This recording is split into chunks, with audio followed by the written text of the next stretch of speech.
여러분들이 살아가시면서 다른 사람을 감동시키고 또 도전을 줄 만한 한두 가지의 간증거리는 다 있으리라고 생각을 합니다. 오늘 바울도 마찬가지거든요. 성경에 나타난 바울의 생애를 보면은 정말 다양한 체험을 하신 분입니다. 심지어 고린도후서 같은 데 보면은 3층천, 다시 말하면 천국과 지옥을 오가는 그런 극적인 체험도 바울은 했습니다. 이런 많은 경험 가운데 바울이 오늘 본문에서 하는 간증이 있습니다. 바울이 로마 교회에 보낸 편지 말미에 이렇게 말을 해요. 15절 말씀해 보시면, 그러나 내가 너희로 다시 생각나게 하려고 하나님께서 내게 주신 은혜로 말미암아 더욱 담대히 대략 너희에게 썼다. 이걸 대략 쓴다 이런 표현이 나와요. 아무래도 편지 말미고 이거를 요약해서 써야 된다라고 한다면 아마 바울이 많은 간증들 중에서 가장 최고의 은혜의 간증이 아닌가 싶습니다. 자, 그렇다고 한다면 그가 말하는 이 은혜의 간증이 뭐냐? 16절에 보시면은, 자, 이 말씀 우리 같이 다시 한번 봉독하겠습니다. 시작. 이 은혜는 곧 나로 이방인을 위하여 그리스도 예수의 일꾼이 되어 하나님의 복음의 제사장 직분을 하게 하사 이방인을 제물로 드리는 것이 성령 안에서 거룩하게 되어 받으실 만하게 하려 하심이라. 여러분, 이 말씀에서 바울이 받은 은혜, 또 바울이 체험한 것들 중에서 정말 이 성도들이 반드시 기억해야 될, 자신이 전하고자 하는 그 최고의 은혜, 자, 이 말씀을 한 단어, 이 은혜를 요약을 하면 한 단어로 요약이 되거든요. 그게 뭐냐면 전도입니다. 전도. 바울이 나로 이방인을 위하여 그리스도 예수의 일꾼이 되어 이렇게 시작을 합니다. 이 말씀 속에는 바울이 어떤 일을 했다는 거냐? 이방인, 다시 말하면 예수님을 믿지 않는 이들에게 예수 복음을 전하는 일을 했다. 그런데 이게 바울에게는 은혜 중에 은혜였다라고 말해요. 왜냐하면 바울은 원래 예수를 믿는 사람을 핍박하는 사람이었잖아요. 예루살렘뿐만 아니라 다른 나라까지 원정을 가서 예수 믿는 사람들을 찾아내서 감옥에 가두고 이렇게 핍박했던 그런 사람입니다. 그런데 그가 다메섹이라고 하는 그곳에 들어가는 입구에서 극적인 체험을 하게 되죠. 그가 핍박하는 예수를 거기서 만나게 됩니다. 하늘에서 예수의 음성이 들려오고 햇빛보다 더 밝은 빛이 그를 비침으로 그는 순간 시력을 상실을 해버리죠. 한참 후에 아나니아라고 하는 사람의 안수기도를 받고 그가 눈을 떴을 때 성경은 눈에서 비늘이 벗겨졌다. 이 말은 이제 그의 모든 영적인 닫혀져 있던 시각이 열려지게 되었다라는 이제 그런 의미를 담고 있거든요. 그래서 그가 일어났을 때는 이전과는 완전히 다른 사람이 되어버렸어요. 예수를 핍박하는 자에게서 이제 예수를 증거하는 자로 완전히 변화되었던 것을 보게 됩니다. 여러분, 사실 이 사도 바울의 이 기록을 읽을 때마다 이게 얼마나 놀라운 일입니까, 여러분? 이 바울의 경험은 사실 이 말씀을 읽고 듣는 저와 여러분에게도 정말 소망이 되는 말씀입니다. 예수를 핍박했던 사람이잖아요. 그리고 마음이 강팍해서 정말 예수 그리스도를 믿는 사람들을 나사렛 이단이라고 저주하면서 이렇게 했던 사람임에도 불구하고 한순간에 예수를 영접할 수 있고 예수의 증인이 될 수 있다. 이 소망의 메시지를 우리에게 주는 거예요. 바울과 같은 사람도 정말로 하나님께서 한순간에 변화시킬 수 있다고 한다면 정말 영혼 구원을 위해서 기도하고 사모하는 여러분에게는 얼마나 이게 힘이 되고 소망이 되는 말씀인지 몰라요. 저희 아버지께서 제가 중학교 1학년 때 돌아가셨습니다. 암이 걸려서 이제 손을 더 이상 쓸 수 없어서 이제 병원에서 퇴원해서 시골 이제 집으로 오게 되었습니다. 진통제로 하루하루를 버티는데 그 고통이 얼마나 큰지 옆에서 지켜보는 어린 저도 너무 힘들었어요. 근데 이제 제가 살고 있는 섬마을 그 마을은 한 100가옥 정도 되었는데 90가옥 이상이 다 윤씨입니다. 그래서 이제 그 윤씨들이 이제 살아가는 집성촌이에요. 그러다 보니까 뭐 한 집 건너면 다 형제, 뭐 사촌, 팔촌 뭐 이렇게 돼요. 그러다 보니까 우리 아버지가 교회를 다니지 않았음에도 불구하고 장로님들, 권사님들께서 우리 담임 전도사님을 모시고 와서 같이 예배 드려주시고 또 아픈 아버지를 위해서 기도를 막 해주시고 그랬어요. 그 모습이 지금도 생생하게 기억이 납니다. 저는 그 아버지의 모습을 보면서 굉장히 완고하신 분이었어요. 자신이 힘들어서 예배 드린다고 하면 거부를 못 하잖아요. 지푸라기 잡은 심정으로 그냥 예배를 이렇게 이제 드리는 거죠. 저는 이제 그 아버지가 제 앞에서 예수 그리스도를 구체적으로 영접했는지는 제가 보지를 못했어요. 그리고 그런 기억이 저에게는 없습니다. 살아있을 때 그분이 뭐 기도했다거나 또 예수님에 대한 신앙 고백을 한다거나 뭐 돌아가실 때 저에게 무슨 신앙적인 유언을 남겨주신다거나 그런 것이 전혀 없었어요. 그러고 돌아가셨습니다. 장례를 치렀습니다. 장례를 치르고 이제 아버지 유품을 정리를 이제 하게 되는데 그 시골에는 옛날에 이렇게 사진을 큰 액자로 해가지고 이렇게 걸어놓는 이제 그런 경우가 많았습니다. 그래서 이제 아버지 영정 사진부터 시작해가지고 아버지 그 엄마 사진 이렇게 걸어놓잖아요. 그 이제 사진들을 빼가지고 이제 모시기 이제 우리가 보관하기 위해서 이렇게 뜯는데 저희들이 정말 깜짝 놀란 거예요. 그 아버지 사진 그 뒷면에다가 달력이 한 2번 이렇게 3번 겹쳐져 있는 거예요. 왜 그 달력이 있지?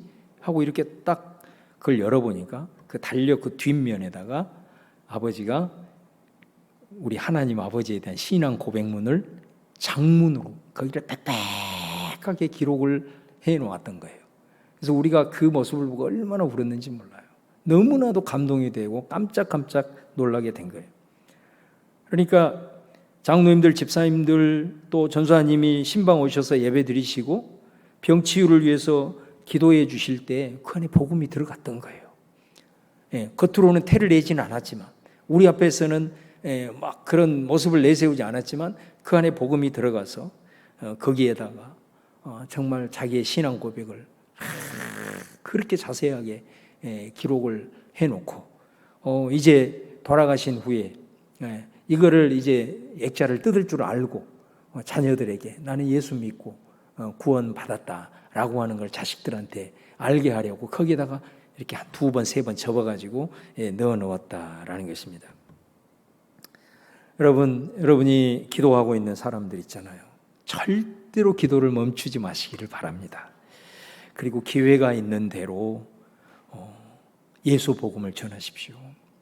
전할 수 있을 때 강하게 전하시기도 하시고 만약에 그럴 상황이 아니라고 한다면 여러분이 예수를 믿어 변화되어지고 행복한 모습을 끊임없이 알려주시는 게 중요합니다. 그러면 자존심 때문에 말하지 못해도 결국 그 영혼은 예수를 부르게 되고요. 저희 아버지처럼 예수를 영접하는 역사가 일어날 줄로 믿습니다. 16절로 다시 돌아와서 그가 편지의 말미에서 내가 간증하는 최고의 은혜가 전도다. 그렇게 말을 하면서 그 몇 가지 이유를 우리에게 말을 합니다. 그 첫 번째가 뭐냐면 믿지 않는 사람들을 하나님께로 인도하는 이 전도의 일꾼이 된 것, 전도자가 된 것이 자기에게는 최고의 은혜였다라고 간증을 합니다. 여기에서 일꾼이라고 하는 이 단어는 헬라어로 종, 노예 그런 말이 아니고 사역자라는 뜻입니다. 그래서 영어 성경에도 보면 이 일꾼이 미니스터 이렇게 번역이 되어 있습니다. 교회에서 이렇게 미니스터라고 했을 때는 대체적으로 누구를 지칭하냐면 목사를 지칭을 하는 거거든요. 그러니까 전도자인 자신을 미니스터라고 이야기를 하고 있습니다. 다시 말하면 전도자는 믿지 않는 사람들에게 예수를 전해서 그들이 하나님께로 나올 수 있도록 인도하기 때문에 그렇다는 것입니다. 그래서 여러분, 목사는 교회 안에서 성직자이지만 전도자는 교회 밖의 성직자다 이렇게 얘기를 합니다. 목사는 교회 안에서 성도들이 어찌하든 하나님 앞에 가까이 나아가도록 하기 위해서 그들을 예배 자리로 또 그리고 말씀으로 양육하고 섬기는 일을 하잖아요. 전도자는 뭐냐면 교회 밖에서 믿지 않는 불신자들을 하나님께로 인도하기 때문에 그런 것입니다. 여러분, 이 표현을 보면은 바울이 얼마나 이 전도자라고 하는 직분에 대해서 귀하게 여기고 살았는지 잘 보여줘요. 근데 사실 우리가 귀한 것을 귀한 것으로 알지 못하는 것들 중에 하나가 뭐냐면 바로 내가 전도의 직분자로 부름을 받았다는 것에 대해서 우리가 참 귀하게 여기지 못할 때가 많습니다.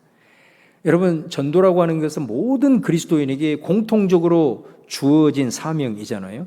그런데 이 일을 정말로 우리가 사명감을 가지고 감당하는 사람은 그렇게 많지 않은 것 같습니다.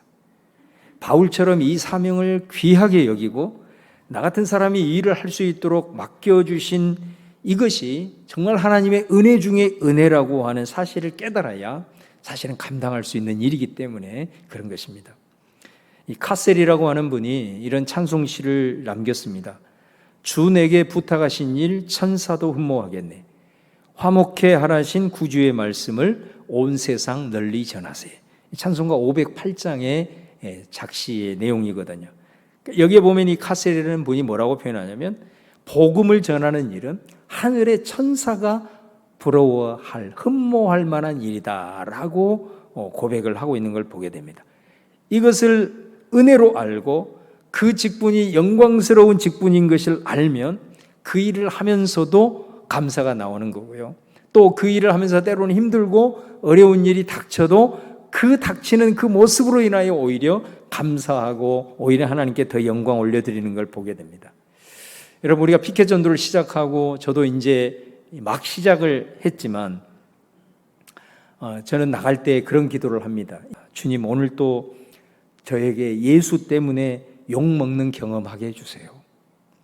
예수 때문에 예수 전하는 것으로 인하여 모욕당하는 경험 한번 하게 해주세요. 그렇게 기도하고 나갑니다. 여러분들이 예수님을 위해서 때로는 가난하고 고통당하고 힘든 경험은 이 땅에서만 할 수 있습니다. 여러분들이 하늘나라 천국에 가서 주님을 위해서 내가 일해봐야지, 주님을 위해서 내가 고통당해봐야지 아무리 사모하고 사모해도 절대로 할 수 없습니다.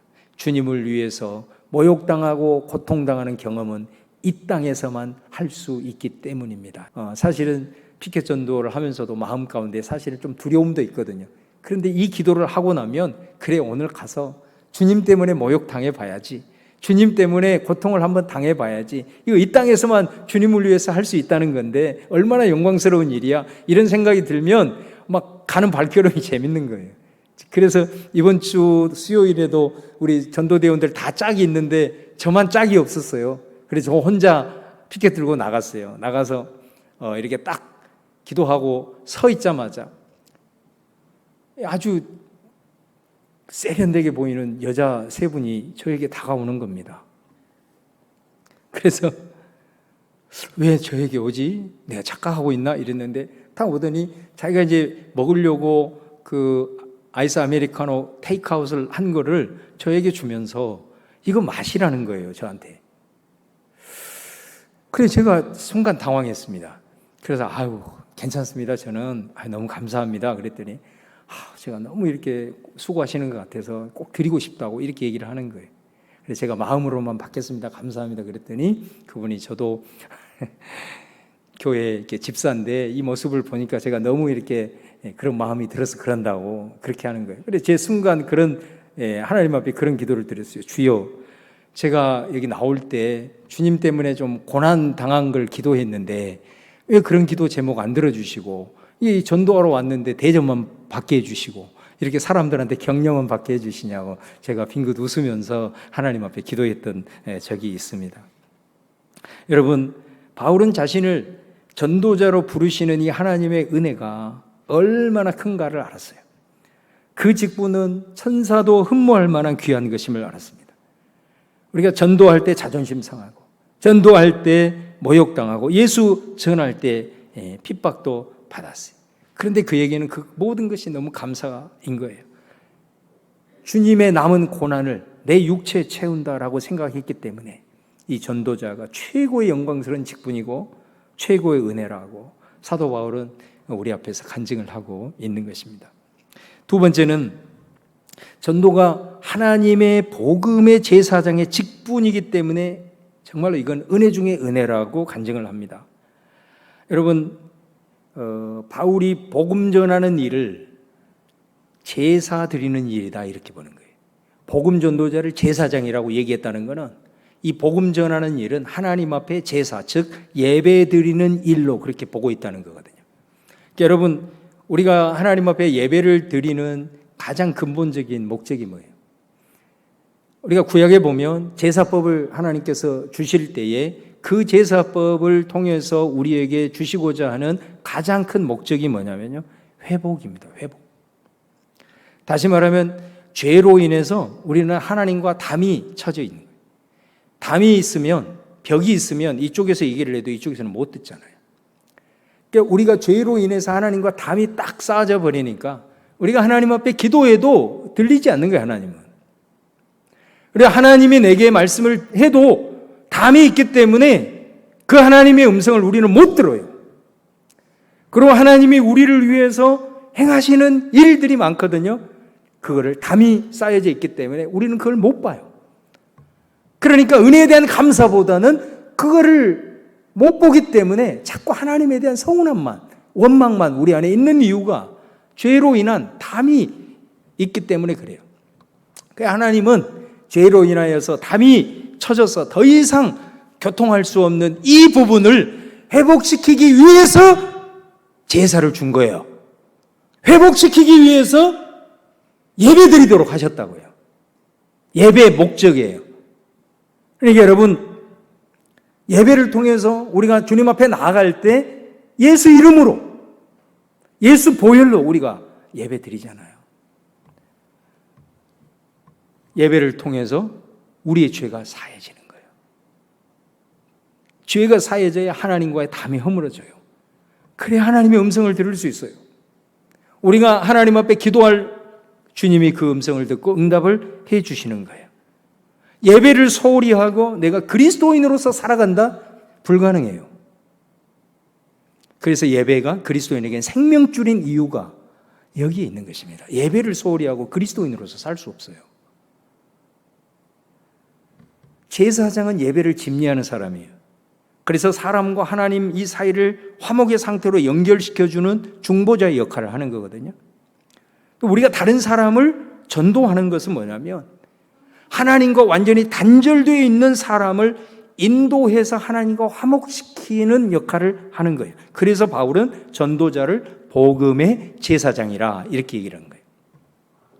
저와 여러분은 예수님을 만났잖아요. 그리고 예수님을 믿기 때문에 죄를 지어도 우리 스스로 주님 앞에 나올 수 있어요. 그죠? 믿지 않는 사람은 죄로 인해서 하나님과 담이 쳐져 있어요. 근데 차이점이 뭐냐면 그들 스스로는 절대로 못 와요. 이게 차이점이에요.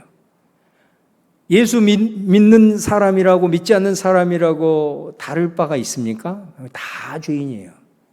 예수 믿어도 여러분 밖에 나가서 다 죄 짓고 살잖아요. 다 죄를 지어요.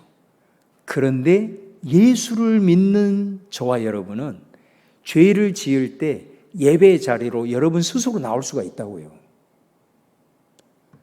그러나 예수를 믿지 않는 사람은 누군가가 인도를 안 해주면 절대로 그 스스로 나올 수가 없어요. 무슨 말인지 아시겠습니까? 우리가 왜 전도를 해야 되는 이유가 여기 있는 거예요. 그들 스스로는 절대로 못 와요. 그러나 멸망길로 가는 거예요. 반드시 우리가 인도를 해줘야 돼요. 그래서 예수를 만나게 해줘야 돼요. 그래야 자기 스스로 나와요. 그래서 죄를 지어도 예수의 이름 부르며 예배 자리에 나올 때 예배를 통해서 우리를 회복시켜 주시고, 그래서 하나님 음성 듣고 하나님의 행하신 일 분별하고 또 내가 부르는 내 소리를 하나님이 들으시는 이런 소통과 응답의 역사들이 이루어지게 된다라는 겁니다. 여러분 한번 생각해 보십시오. 지금 이 자리에 앉아 계신 분들 중에 스스로 하나님 앞에 나온 사람이 몇 명이나 있습니까? 어떤 사람은 믿는 부모님을 만나서 하나님 앞으로 나왔을 거예요. 어떤 사람은 자기 아내 때문에 예수님을 만나서 이 자리에 앉아 계신 분도 있을 거예요. 어떤 분은 남편 때문에, 내 친구 때문에 그렇게 되는 것입니다. 스스로 나온 것 같지만 스스로 나온 사람은 거의 없습니다. 누군가가 이끌어줬기 때문에 우리가 예수를 만나게 되었다는 거예요. 그렇다고 한다면 여러분, 이제는 우리가 이 제사장의 역할을 감당해야 되지 않겠습니까? 로마서 10장 13절 14절 말씀에 세 번역의 사도 바울이 이렇게 얘기를 해요. 주님의 이름을 부르는 사람은 누구든지 구원을 얻을 것입니다.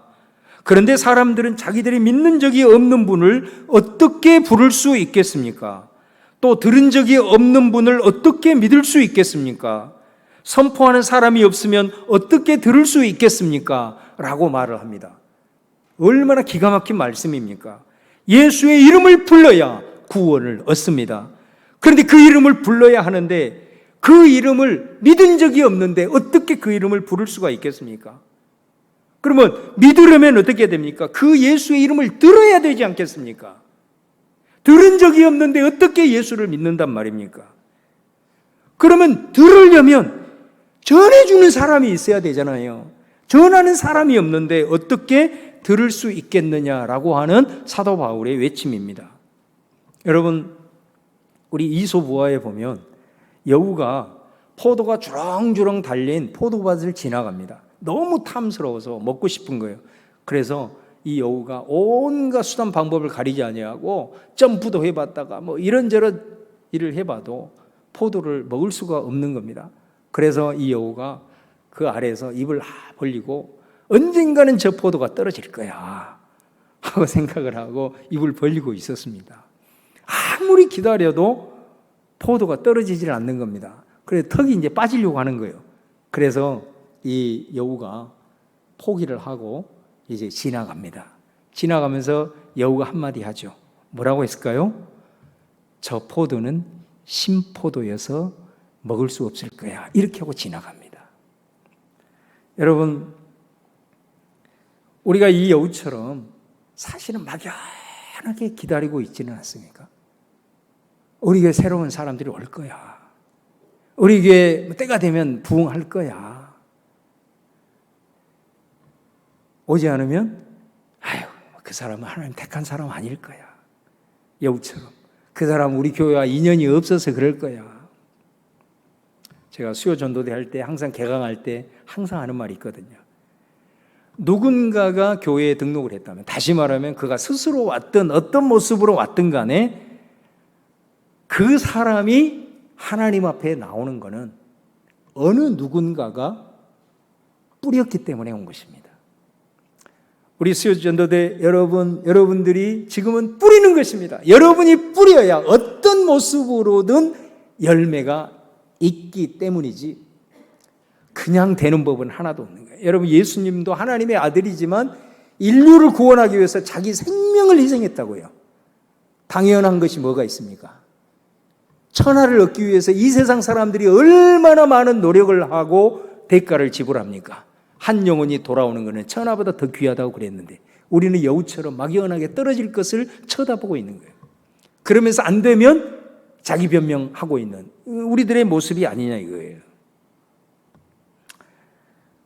여러분, 오늘 말씀에 하나님의 복음의 제사장 직분을 하게 하사 이방인을 제물로 드리는 것이 성령 안에서 거룩하게 되어 받으실 만하게 하려 하심이라. 제사를 드릴 때 반드시 필요한 게 뭐죠? 제물이죠. 구약에 보면 제물이 없는 제사는 그건 제사가 아닙니다. 하나님께서 제사를 받으실 때 그 제물에 흠이 없어야 된다고 말을 해요. 흠이 없다는 것, 그 제물을 하나님이 기뻐 받으신다는 거거든요. 전도자를 제사장이라고 했잖아요. 제사장은 하나님 앞에 제사를 인도하고 드리기 위해서 제물을 하나님께 바치는 거잖아요. 흠 없는 제물을 바치는 것처럼 전도자도 제사장이기 때문에 제물을 드리는 거예요. 그런데 전도자가 드리는 제물이 뭘까요? 오늘 말씀에 뭐라고 했냐? 이방인을 제물로 드린다 이렇게 말해요. 예수를 믿지 않는 사람이 제물인 거예요. 하나님 앞에 드리는 제물이라고 말해요. 그러니까 우리가 전도한 그 사람이 내가 하나님 앞에 드리는 제물이 되고, 그 제물은 오늘 표현에 뭐라고 했냐면 성령 안에서 하나님이 가장 성별하고, 여기서 받으실 만하게 하려, 이 말이 원문에 보면 기쁘시게 받으신다, 그런 뜻이에요.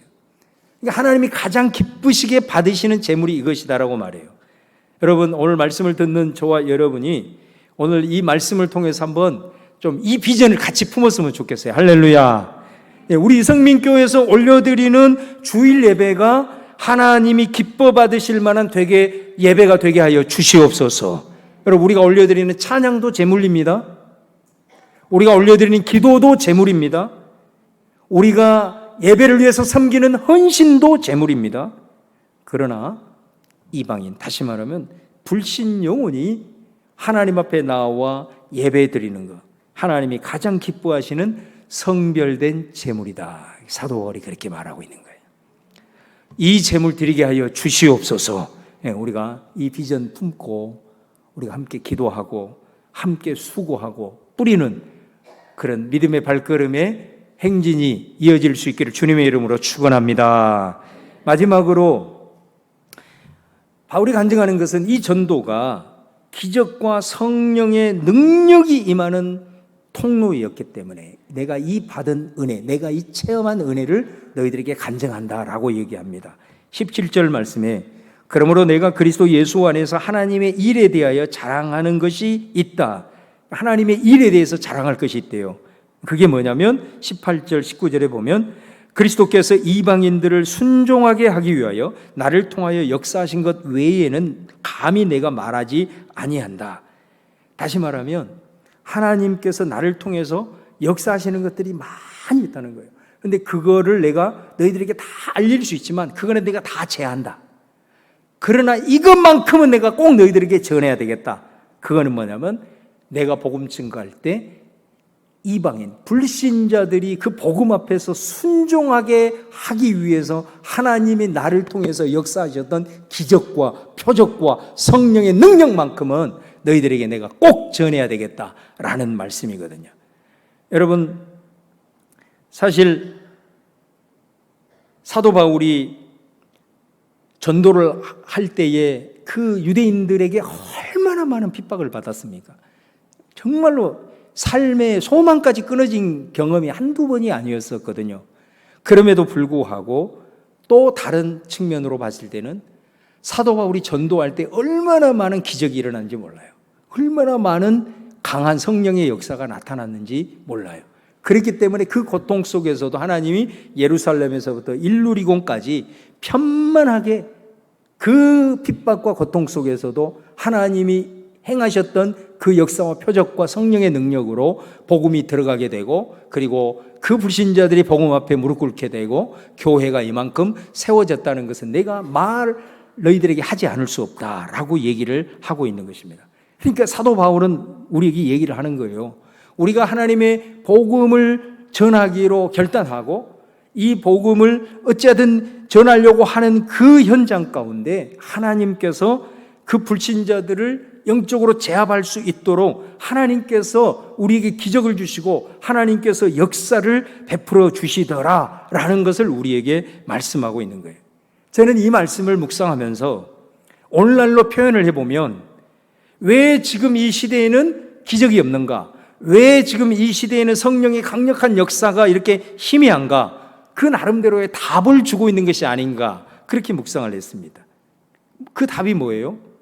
전도가 실종되었기 때문에 그래요. 복음을 전하고자 하는 생각 자체도 하지 않는 거예요. 그러니 불신자들을 영적으로 이방인을 순종하기 위한 하나님의 역사가 나타나야 되는데 그럴 생각도 하지 않으니 그런 역사가 실종이 되다 보니까 불신자들을 순종하게 하기 위함보다는 오히려 불신자들에 의해서 우리가 더 모욕을 당하는 이런 일들이 더 많이 일어나고 있는 것이 아니냐라는 거예요. 여러분, 저는 오늘 이 말씀을 통해서 저와 여러분이 이 말씀을 믿음으로 취할 수 있기를 바랍니다. 여러분, 성령의 역사가 언제 일어납니까?